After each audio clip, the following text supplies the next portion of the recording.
All right, in this lesson, we're going to talk about glaucoma. Glaucoma, by definition, is damage to the optic nerve as a result of increased pressure inside the eye.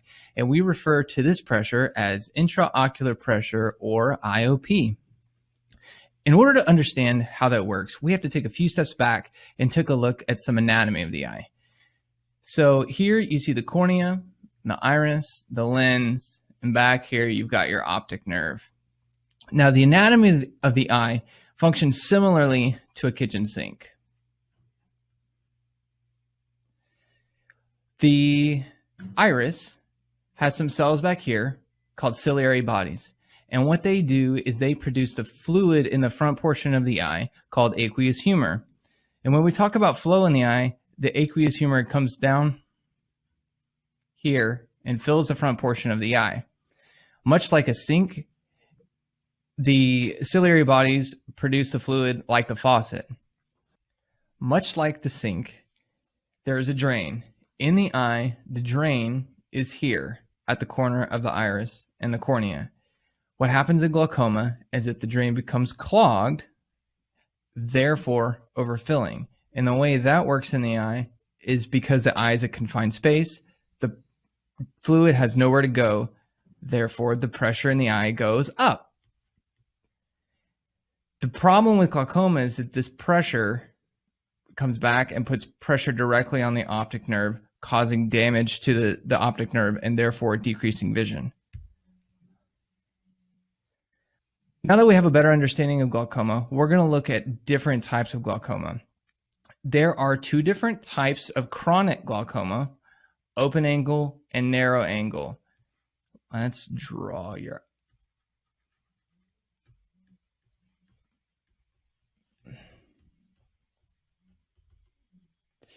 So here is your drainage angle. In open angle glaucoma, the angle is open, but over time becomes clogged, causing an increase in pressure.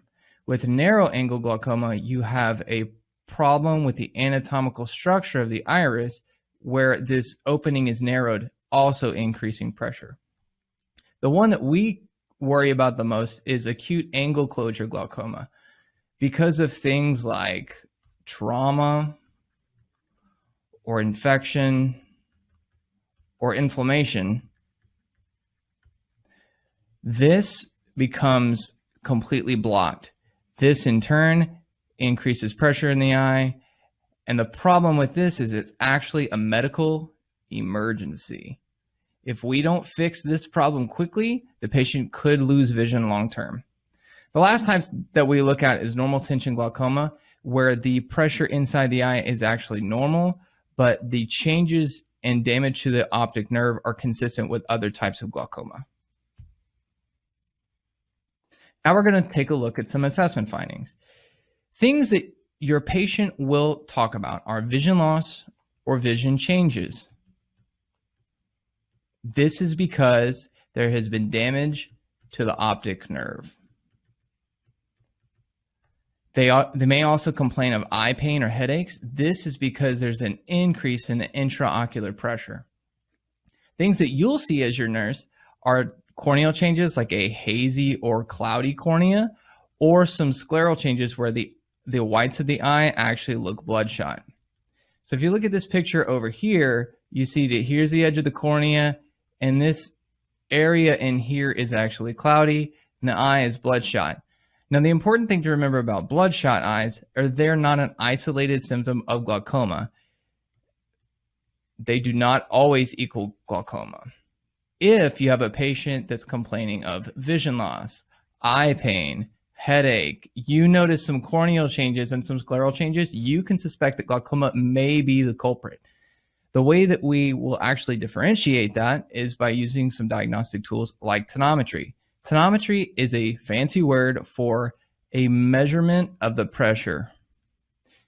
The thing that you need to know is that the measurement is normally 10 to 21 millimeters of mercury. When we talk about medications, we want to think back to how the eye works like a kitchen sink. So we have different types of medications.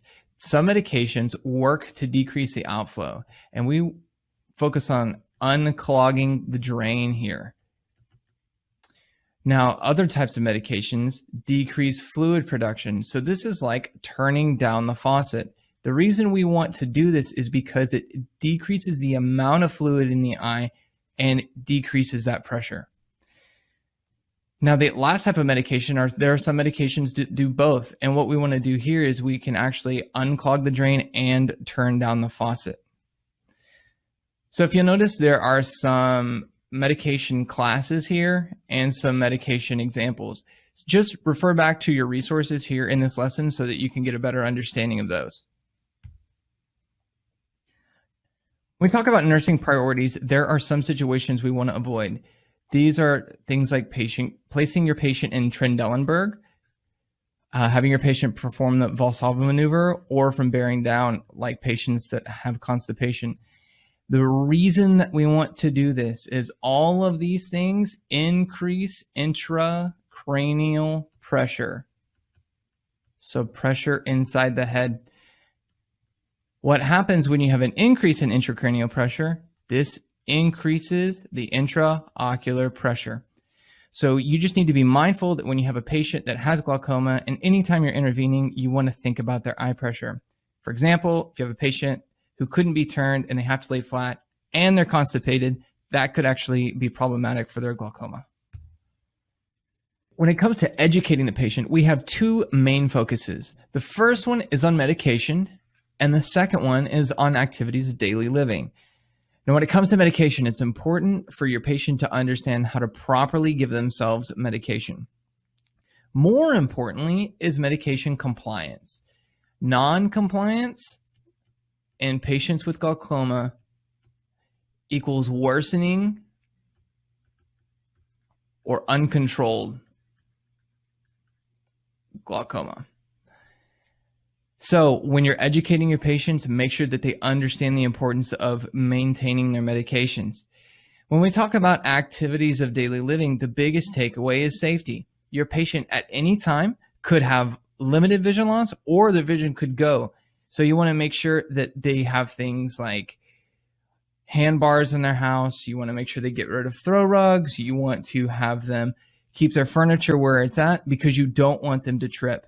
If you have the opportunity to do a safety assessment in your house, that's a big advocate for your patient. Additionally, you can look at ways for your patients to have easier time seeing. So large text telephones, those things can help improve their activities of daily living at home. Quickly cover some nursing concepts with you guys. Safety is important because you need to make sure that your patient is safe at home because they now have decreased sensory perception and vision. Also, you want to be mindful that your patient can sometimes be uncomfortable with glaucoma. All right, now quick recap. Remember, glaucoma is about the increased pressure inside the eye. Increasing that pressure can cause vision changes, vision loss, and retinal damage. The eye is like a kitchen sink. So if you have increased pressure, you need to unclog that drain. Remember, medications can turn down the faucet, unclog the sink, or you can do both. As a nurse, you need to make sure that you are being mindful of interventions that can increase pressure inside the head or the eye. And lastly, with patient education, you want to make sure that they're staying compliant with their medications so that they can have long-term success with their glaucoma.